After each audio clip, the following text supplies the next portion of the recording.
എന്നാലും മഹിളാ കോൺഗ്രസ് സംസ്ഥാന president JB മേത്തറുടെ ധൈര്യം അപാരം തന്നെ.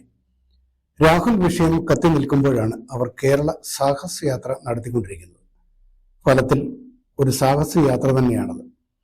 രാഹുലിനെ മറ്റെല്ലാ വനിതാ കോൺഗ്രസ് നേതാക്കളും തള്ളിപ്പറഞ്ഞപ്പോൾ മഹിളാ കോൺഗ്രസ് നേതാവ് ജെബി അതിന് തയ്യാറായില്ല എന്നതാണ് കൗതുകം. രാഹുലിനെതിരായ വിവാദങ്ങൾ വ്യക്തിപരമാണ്, പിന്നിൽ പുകമറകളുണ്ട്.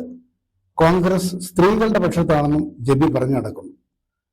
സ്ത്രീ ശാക്തീകരണം ലക്ഷ്യമിട്ട് നടത്തുന്ന ജാഥയുടെ ക്യാപ്റ്റനായ ജെബിയാണ് രാഹുലിനെ ന്യായീകരിച്ചതെന്നാണ് മറ്റൊരു കോമഡി. ജ്വലിക്കട്ടെ സ്ത്രീശക്തി, ഉയരട്ടെ കേരളം, ഭയക്കില്ല നാം തെല്ലും, വിരൽ ചുണ്ടാം കരുതലോടെ എന്നതാണ് ജാഥയുടെ മുദ്രാവാക്യം. എന്നാൽ അതിന്റെ അർത്ഥം ജെബി മേത്തർക്ക് മനസ്സിലായില്ല എന്നതാണ് സത്യം. ചുരുക്കത്തിൽ കേരള സാഹസയാത്ര ഒരു കോമഡി യാത്രയായി മാറിയിരിക്കുകയാണ്. Positive news.